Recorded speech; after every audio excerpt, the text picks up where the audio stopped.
The thing about the galaxy, Layla thought, as she stepped off the transport shuttle onto New Geneva Station, was that everyone assumed bigger meant smarter.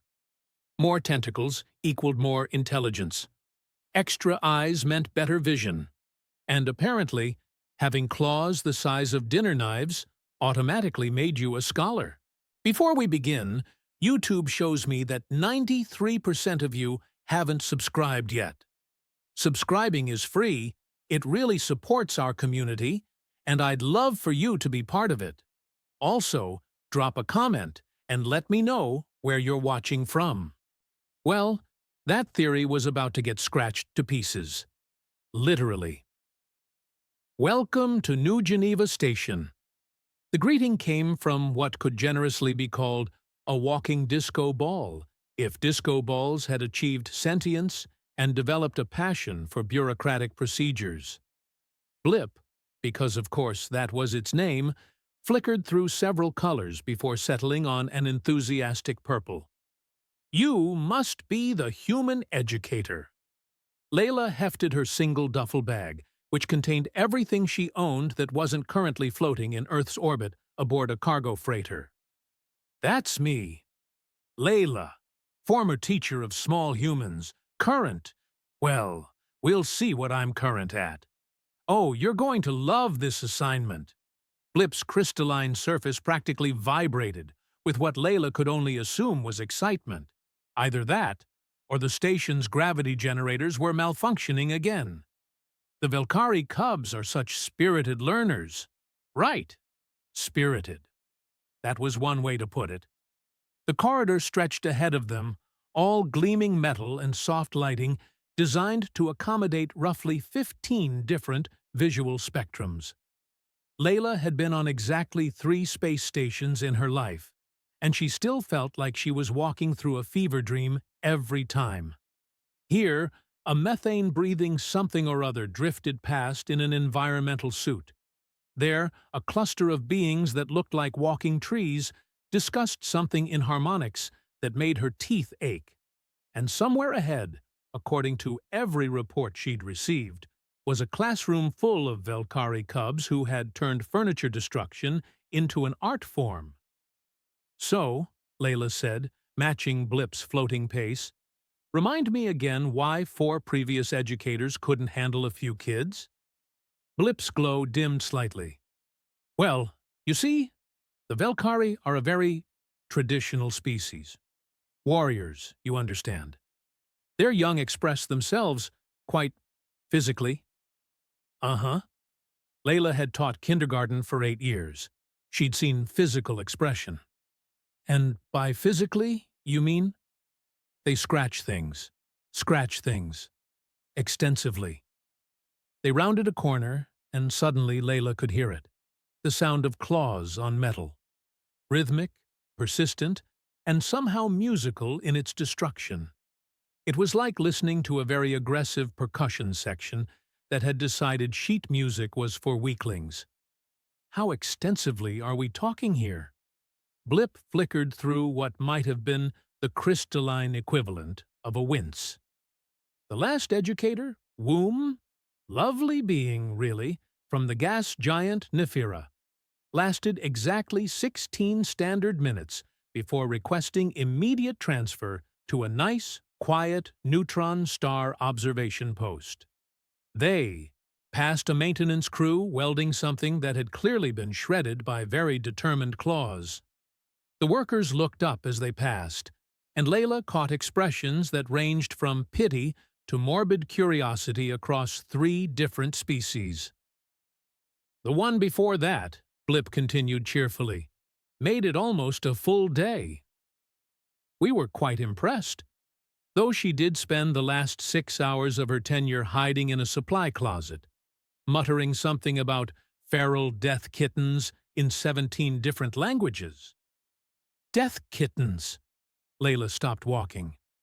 We're talking about children here, right? Not actual kittens with a taste for murder?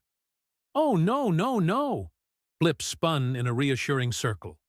The Velkari cubs are perfectly harmless. Well, mostly harmless. generally harmless to species they're familiar with, which doesn't include most of us, but I'm sure you'll be fine. The scratching sound was getting louder and more organized. It wasn't random destruction. There was a pattern to it. Layla's teacher instincts, honed by years of distinguishing between productive chaos and actual mayhem, started paying attention. They stopped outside a door marked with symbols that probably said something like Classroom 12 in Basic Galactic, though for all Layla knew it could have said Abandon hope, all ye who enter here in ancient Velkari. The scratching sound was now loud enough to drown out normal conversation. Right, Blip said, practically bouncing with nervous energy. Shall we meet your students? The door slid open with a soft hiss, and Layla got her first look at the most educationally challenging assignment in the known galaxy. The classroom looked like it had been designed by someone with a very optimistic view of interspecies cooperation and a very poor understanding of Velkari cubs.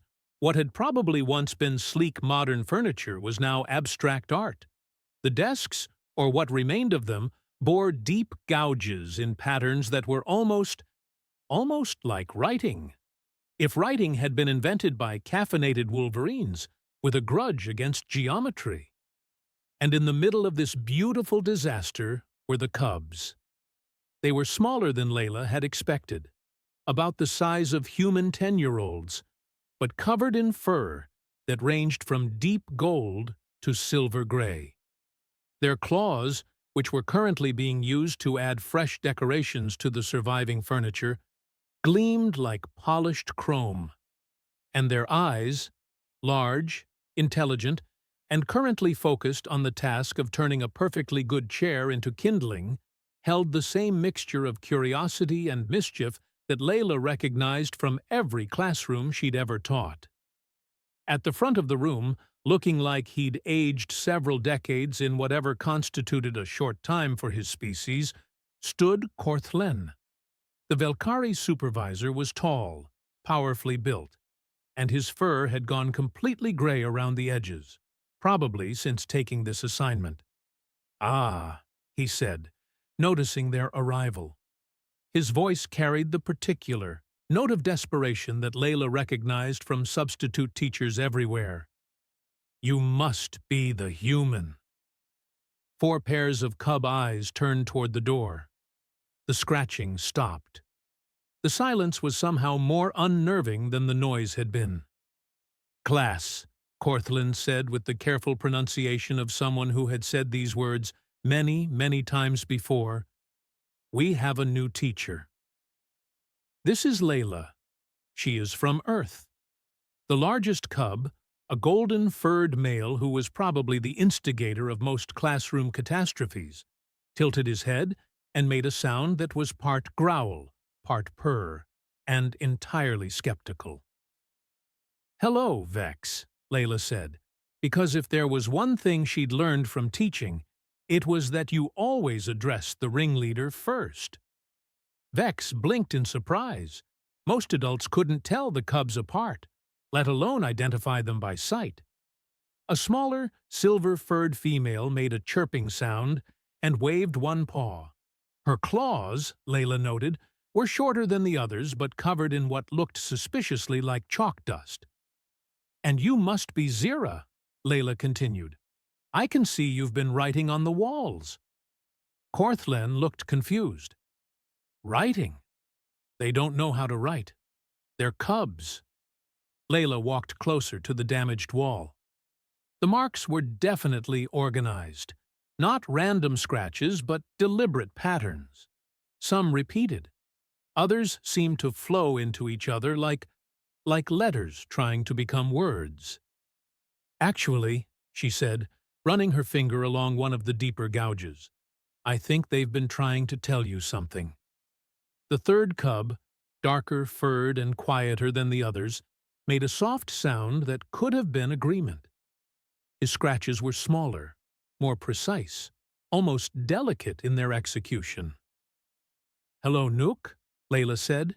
"You're the artist of the group, aren't you?"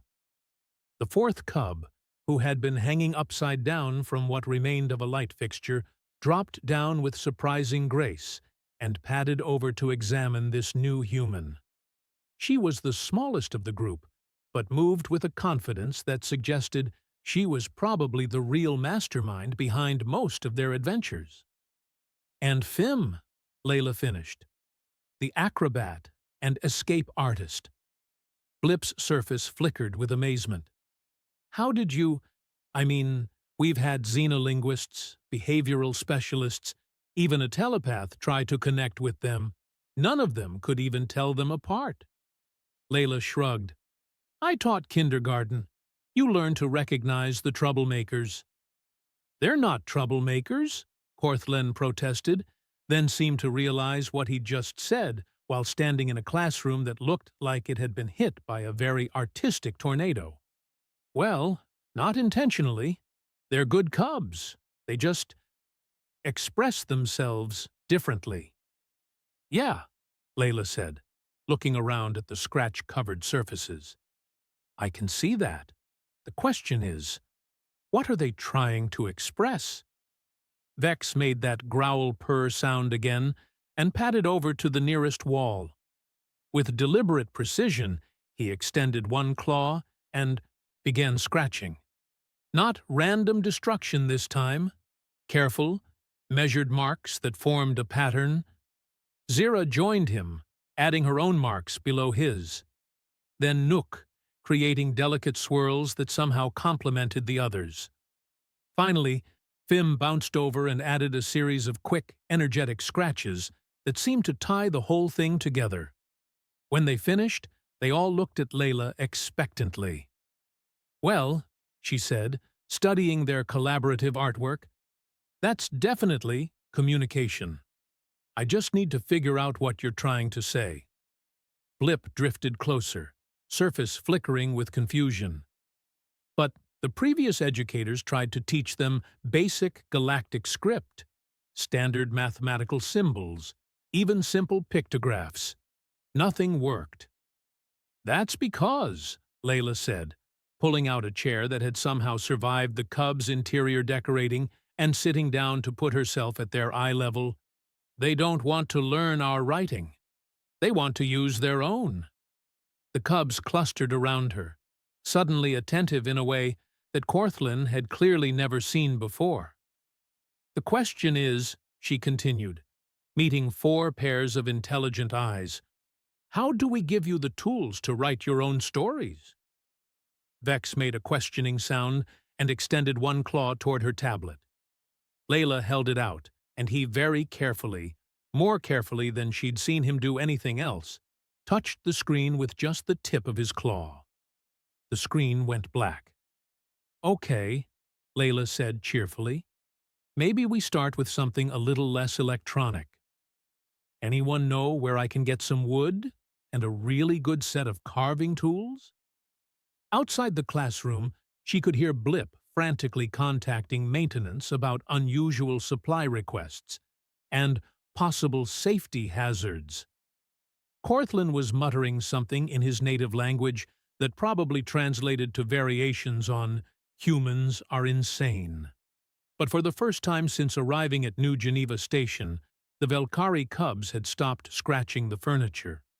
They were too busy planning what they wanted to write. 3 days later, Layla had officially become the most talked-about human on New Geneva Station.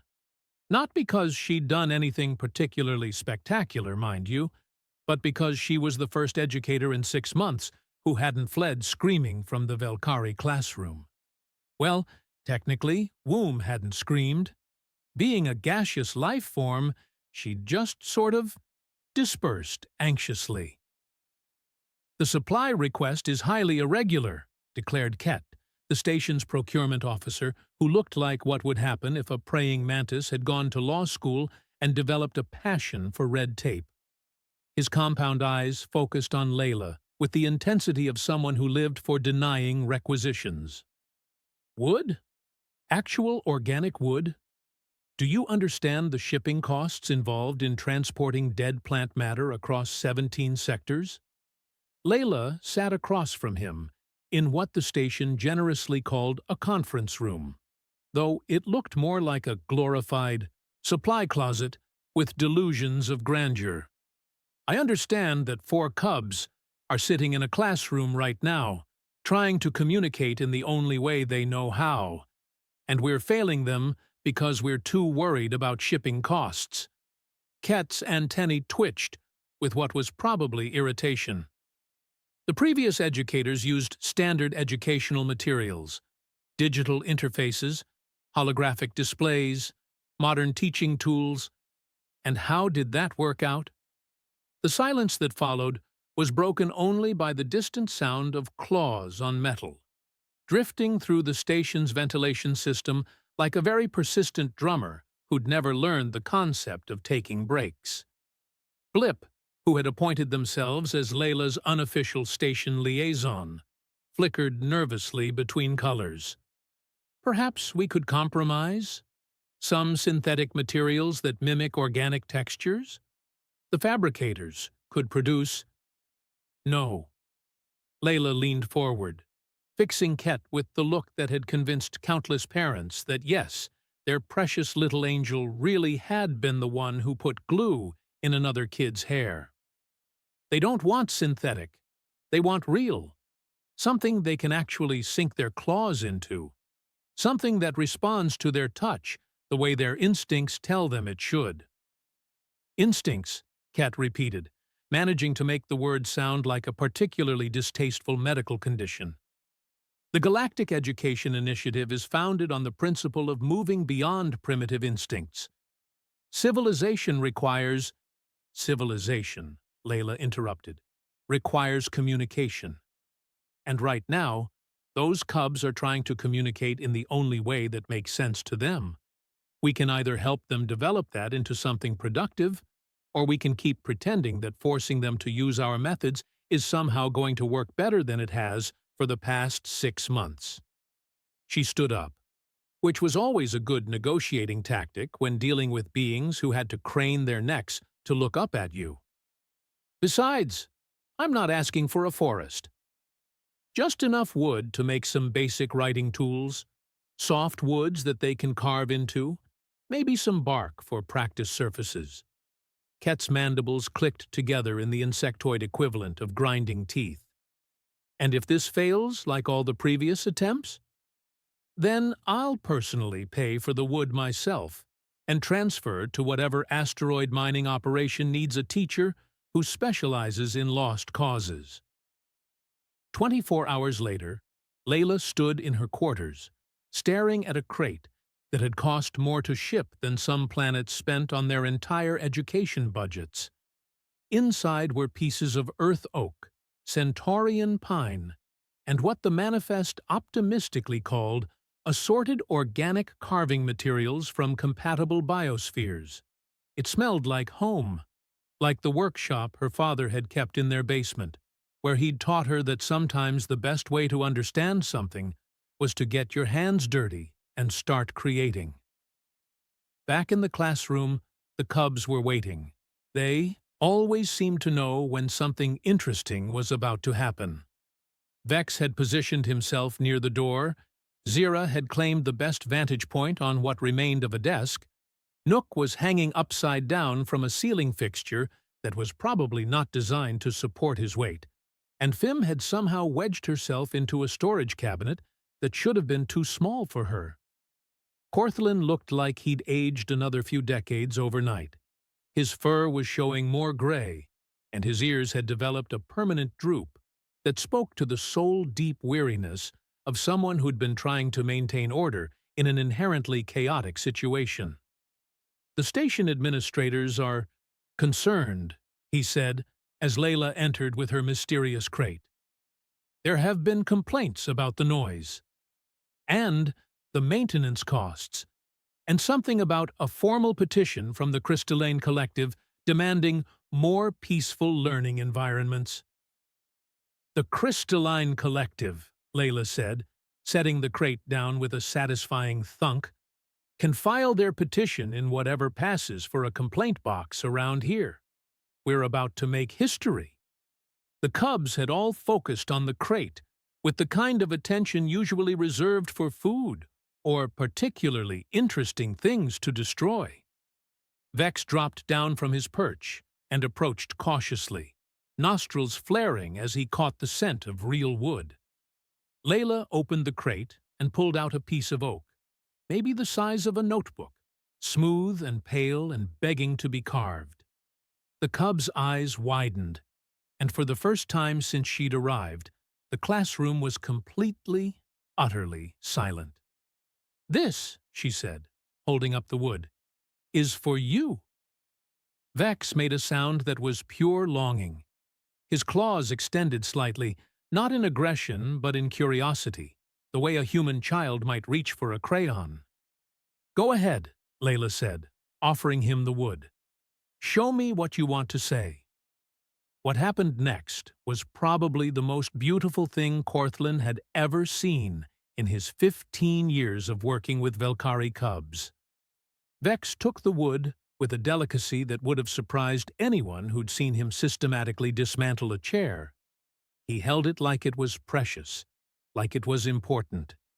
And then he began to carve. Not the wild, energetic scratching they'd all grown used to. This was deliberate, purposeful. Each mark was placed with consideration, each line flowing into the next, with an artistry that nobody had suspected these destructive cubs possessed. Zira made a soft chirping sound and moved closer, watching intently. When Vex paused, she very gently touched one of his carved lines with the tip of her claw, tracing it like she was reading. "Oh my," Cortland whispered. "Oh my." Layla pulled out more pieces of wood. "Zira? Would you like to try?" The next few hours passed in what could only be described as an educational miracle. Each cub took to the wood like they'd been born for it, their claws finding rhythms and patterns that transformed destruction into creation. The classroom filled with the soft sounds of carving, punctuated by excited chirps and growls as they shared their work with each other. But it was Nook who created the first breakthrough. The quiet cub had been working on a small piece of pine, his delicate claws creating marks so fine they were barely visible. When he finished, he brought it to Layla with the shy pride of a child showing off a drawing. The marks weren't random. They weren't decorative. They were symbols, complex, interconnected symbols that flowed across the wood surface like writing, like actual, honest-to-goodness writing. "Cortland," Layla called quietly, not wanting to break the spell. "Come look at this." The Velkhari supervisor approached cautiously, his own eyes widening as he saw what Nook had created. "Those symbols, I've seen them before, in the old archives, in the historical texts that predate our contact with the galactic community." "They're writing," Layla said, "not scratching, not destruction. Writing, in their own script." Vex looked up from his own carving, made an excited sound, and bounded over to see Nook's work. What followed was a rapid exchange of growls, chirps, and gestures that was clearly a conversation about the symbols. "They can read it," Cortland said, wonder creeping into his voice. "They're reading each other's work." Zira had abandoned her own piece to study the others, her small paws tracing symbols in the air as if she was practicing. Fim bounced between all the different carvings, making connections that the others were missing, pointing out similarities and differences with the confidence of someone who understood exactly what she was looking at. "How is this possible?" Cortland asked. "These cubs have never been exposed to old Velkhari script. Most adult Velkhari can't read the ancient writings." Layla watched as the cubs continued their animated discussion, sharing techniques and comparing symbols. Maybe they don't need to be taught it. Maybe it's something they already know. Outside the classroom, she could hear the station humming with its usual activity.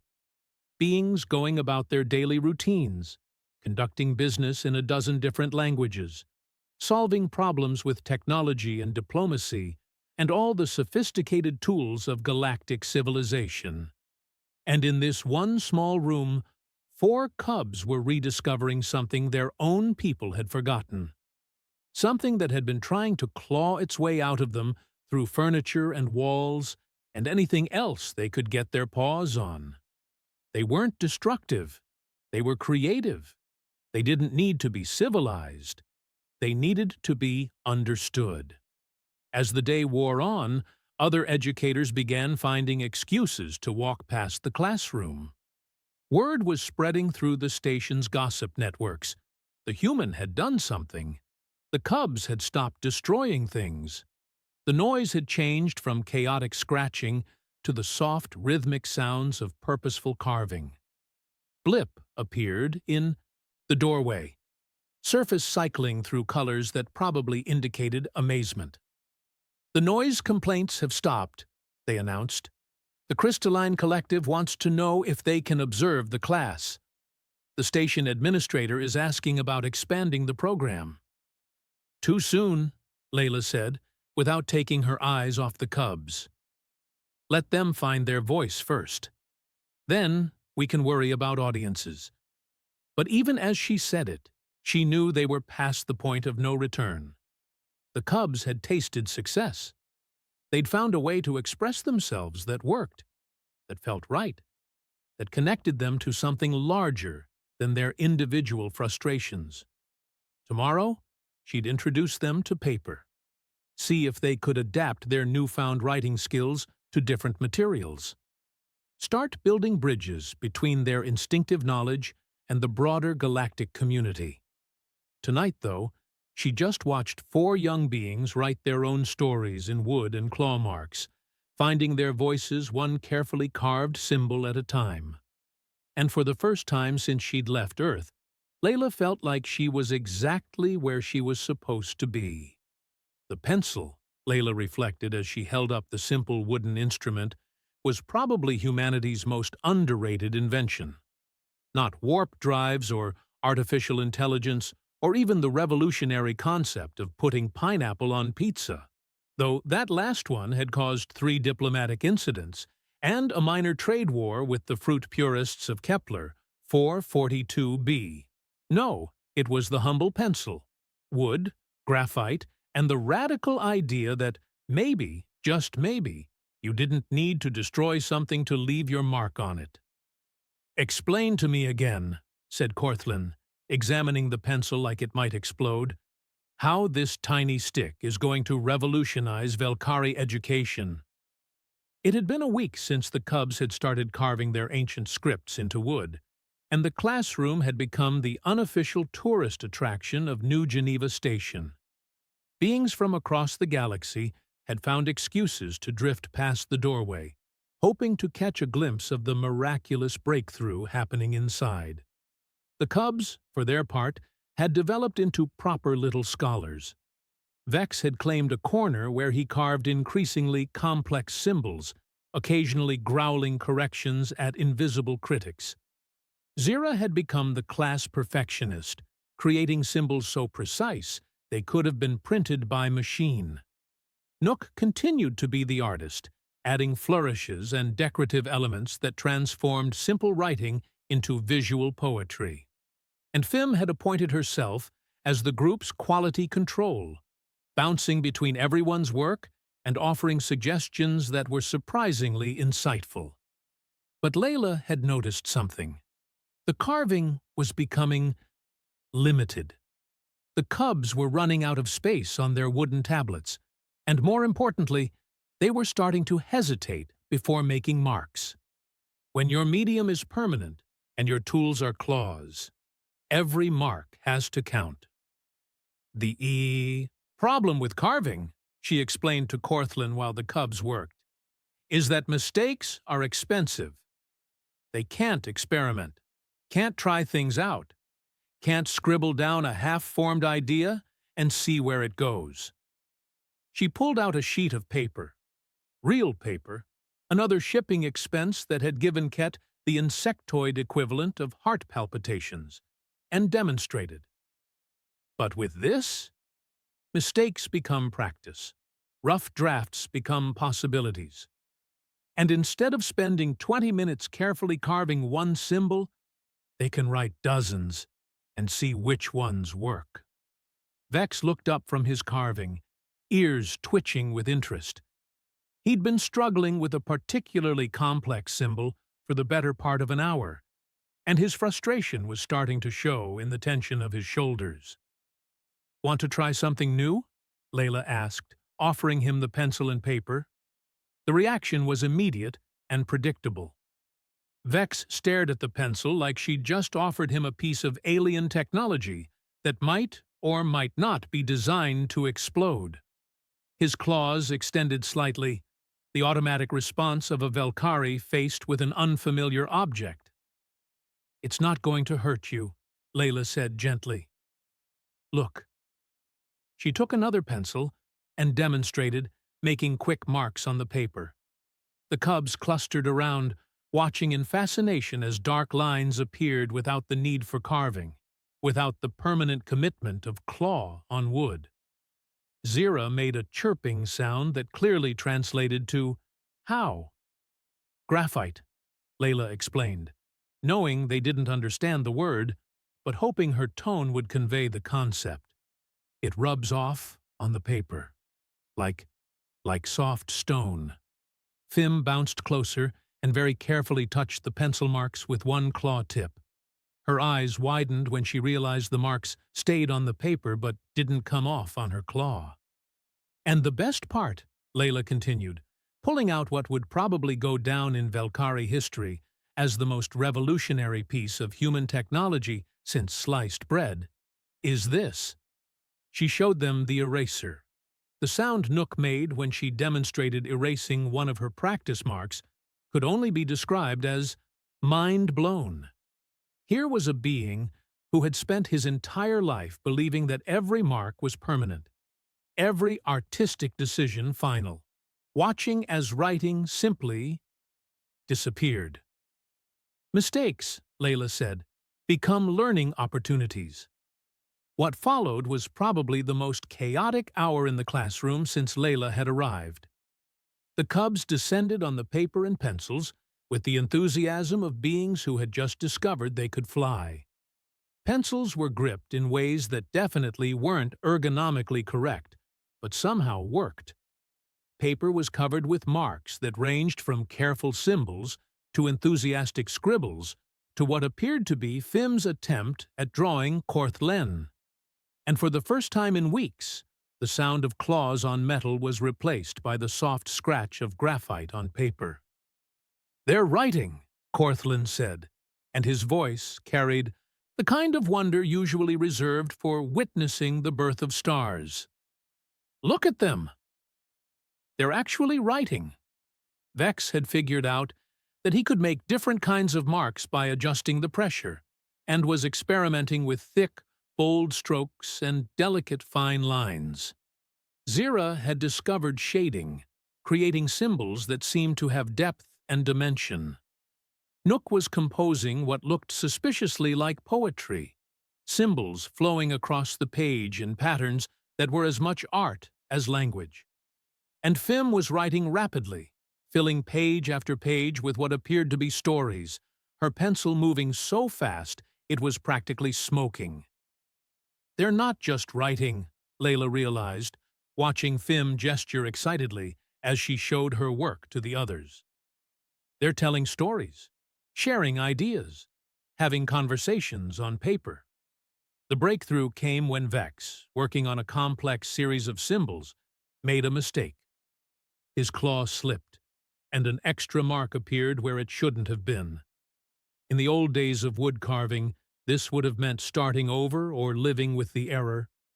Instead, Vex looked at the mistake, looked at his eraser, and very deliberately rubbed out the incorrect mark. Then he made the correct one. The sound he made was pure joy.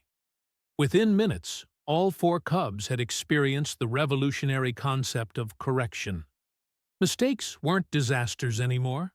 They were just temporary problems with simple solutions.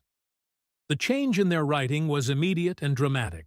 Without the fear of permanent errors, they became bold, experimental, creative in ways that had been impossible when every mark had to be perfect the first time.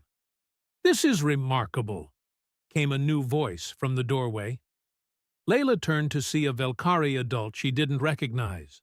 Tall, powerfully built, with the scarred hands of someone who'd seen combat, he stood in the doorway with the cautious posture of a warrior in unfamiliar territory. "Grak," Corthlin said, and his tone carried undertones of nervousness. "I wasn't expecting you. The council sent me to investigate reports of unusual developments in the Cub education program." Grak's eyes swept the classroom, taking in the paper-covered desks, the pencils scattered like tiny wooden weapons, and the four cubs who had stopped writing to stare at him with the guilty expressions of children caught doing something they weren't sure was allowed. "The cubs are learning to write," Layla said, stepping slightly between Grak and her students, "in their own script, using their own methods." Grak's gaze fixed on her with the intensity of someone evaluating a potential threat. "Humans," he said, and the word carried layers of meaning she couldn't quite parse, "are known for their unconventional approaches to problem-solving. Is that a compliment or a criticism? It remains to be determined." Vex, displaying the kind of courage that was either admirable or suicidal, approached Grak with one of his paper sheets. The adult, Velkari, looked down at the symbols, and his expression changed from skeptical evaluation to something approaching shock. "These symbols," he said slowly. "Where did he learn these symbols?" "He didn't learn them," Layla replied. "He remembered them." Grak knelt down to Vex's level, studying the writing more closely. His claws traced the air above the symbols, following their flow without touching the paper. "This is Old Velkari, script from before the unification, before contact with the galactic community." Zira approached with her own work, followed by Nook and Fim.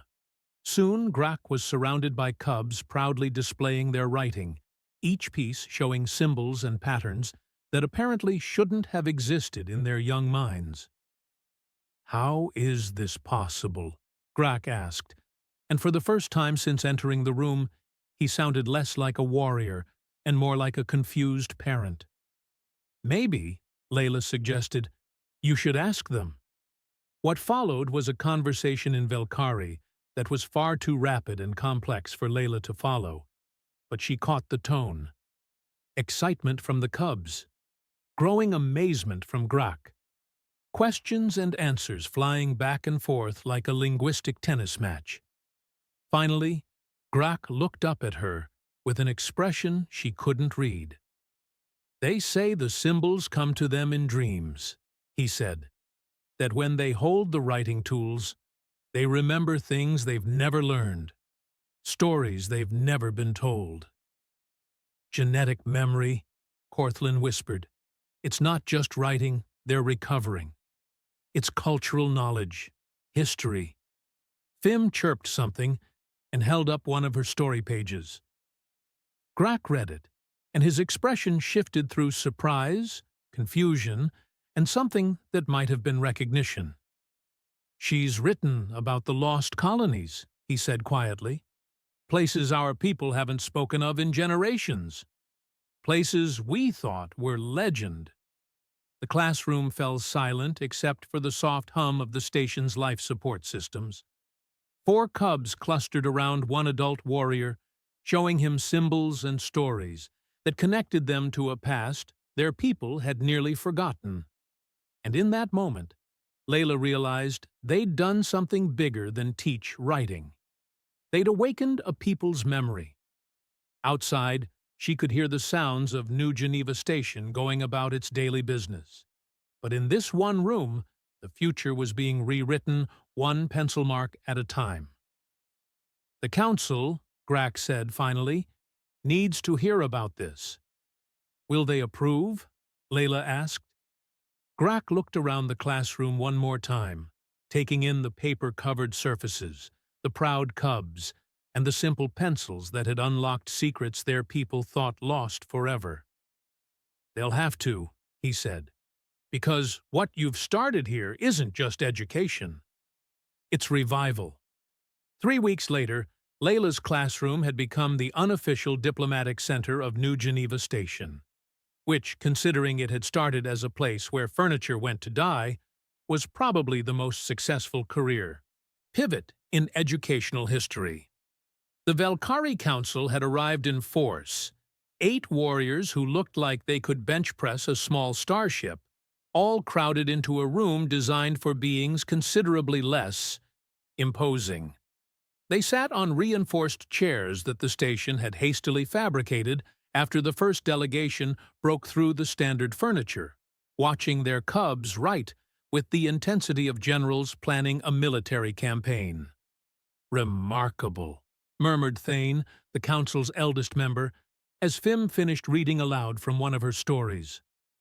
She describes the location of Kethmora with perfect accuracy, down to the twin moons and the crystal formations. "Kethmora was abandoned 800 cycles ago," Grak added quietly. "The coordinates were classified, restricted to the highest levels of government." Layla, who was beginning to feel like she'd accidentally started a revolution with office supplies, watched as Vex carefully sketched what appeared to be a star map. "Let me guess. He's never seen astronomical charts before." "Cubs aren't taught navigation until their adult naming ceremony," Corthlin confirmed. "Yet he's drawing jump routes that match our most secure military databases." The implications were staggering. What had started as a simple lesson in alternative communication methods had become an archaeological expedition into the Valkyrie genetic consciousness. Every day, the cubs remembered more, not just writing, but stories, songs, technical knowledge that their people had thought lost forever. Zira looked up from her own work, a detailed diagram that looked suspiciously like engineering schematics, and chirped something that made the entire council lean forward. "What did she say?" Layla asked. Thane's expression was carefully controlled. "She says she knows where the others are. The scattered clans. The ones we lost contact with during the Great Dispersal." The room went very, very quiet. "Others?" Layla said. "When our people first achieved spaceflight," Grak explained, "many clans left to establish colonies in distant systems. Over the centuries, we lost touch. Wars, natural disasters, the simple chaos of galactic expansion. We thought they were gone." Nook made a soft sound and held up his latest creation. Not symbols this time, but numbers. Coordinates. A list of star systems with notations in old Valkyrie script.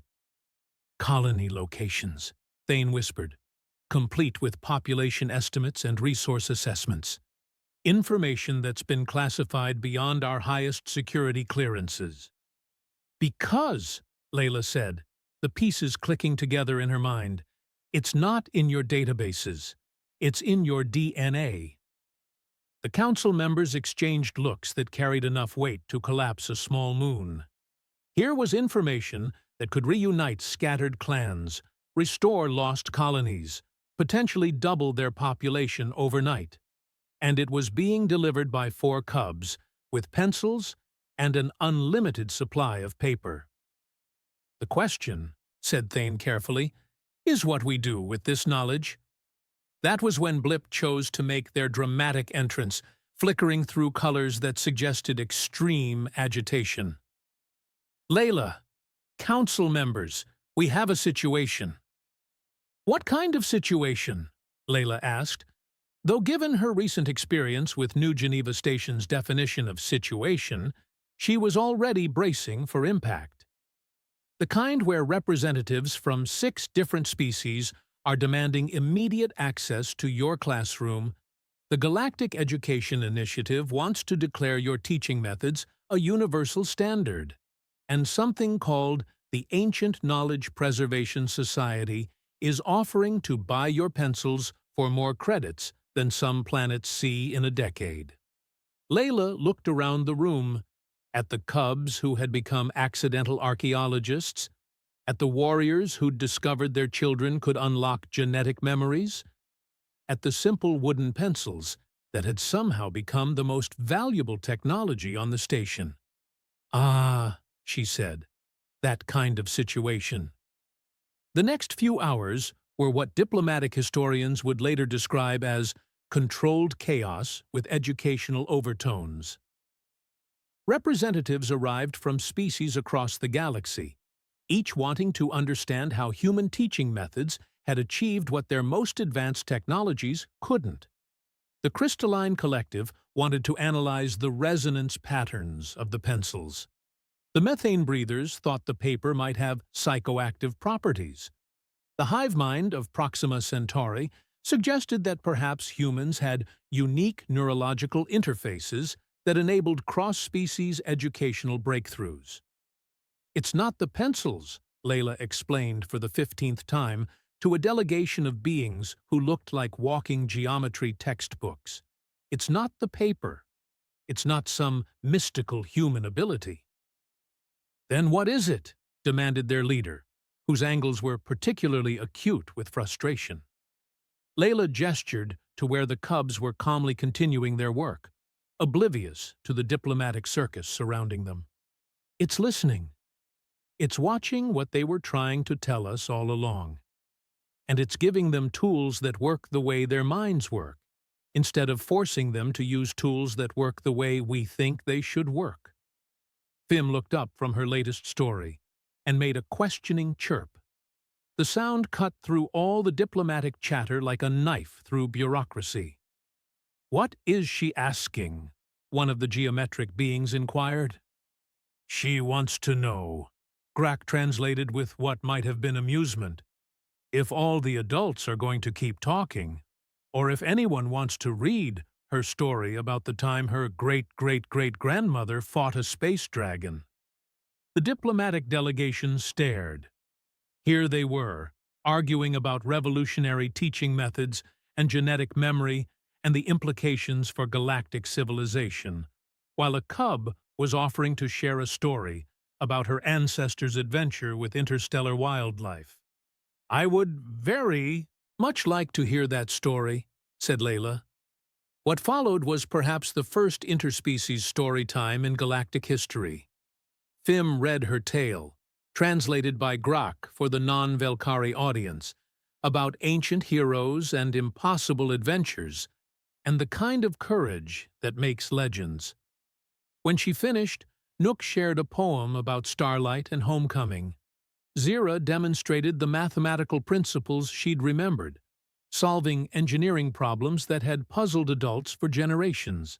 And Vex, with the confidence of someone who'd found his voice, began teaching the assembled adults how to write basic symbols in Old Velkari script. "This," said Thane quietly, "is what we almost lost." By the end of the day, the classroom had been officially designated as the New Geneva Station Cultural Exchange Center. The cubs had been enrolled in an expanded program that would allow them to share their recovered knowledge with Velkari colonies across the galaxy. And Layla had received formal requests from 12 different species asking for human teachers to work with their own young. "So," said Corthlin, as the last of the diplomatic delegations filed out, leaving the classroom looking like it had been hit by a very polite tornado. "What happens now?" Layla looked around at the paper-covered walls, the pencil shavings on the floor, and the 4 cubs who had quietly revolutionized interspecies education by the simple act of being allowed to be themselves. "Now," she said, pulling out a fresh sheet of paper and handing pencils to anyone who wanted one, "we write the next chapter." 6 months later, Layla received a message that made her laugh until her sides hurt. The Galactic Education Initiative had officially renamed their Alternative Learning Methodologies program to the Pencil Protocol. Because, apparently, when you accidentally revolutionize education across multiple star systems with wooden sticks and graphite, bureaucrats need to give it an official name. The message included updates from across the galaxy. On Kepler 442b, young fruit purists were using charcoal sticks to create agricultural maps that had increased crop yields by 30%. In the Andromeda Collective, crystalline younglings had discovered they could grow themselves into writing instruments, creating poetry that sang in harmonics previously thought impossible. Even the notoriously rigid Academic Council of Rigel had approved organic interface methodologies after their students began producing theoretical mathematics that solved problems their professors couldn't. "They're calling you the Pencil Prophet," Korth-Len informed her, reading over her shoulder with obvious amusement. "There's apparently a small shrine on Centauri Prime dedicated to the human who listened." Vex looked up from his latest project, a comprehensive guide to Old Velkari grammar that was being distributed to reunited colonies across 3 sectors. "What's a prophet?" he asked, in perfectly accented, basic galactic, because of course the cubs had learned to speak multiple languages once someone had bothered to teach them properly. "Someone who sees the future," Layla replied. "That's silly," Fim chimed in from where she was teaching a group of visiting younglings from various species how to hold pencils properly. "You didn't see the future. You just saw us." Outside the viewport, stars wheeled in their ancient patterns, each one potentially home to young minds waiting for someone to listen to what they were trying to say. The galaxy was full of species with their own instincts, their own ways of thinking, their own genetic memories waiting to be unlocked. And humanity, it turned out, had a gift for hearing the stories everyone else had forgotten how to tell. In the end, the cubs hadn't needed to learn civilization. They'd needed civilization to remember how to learn.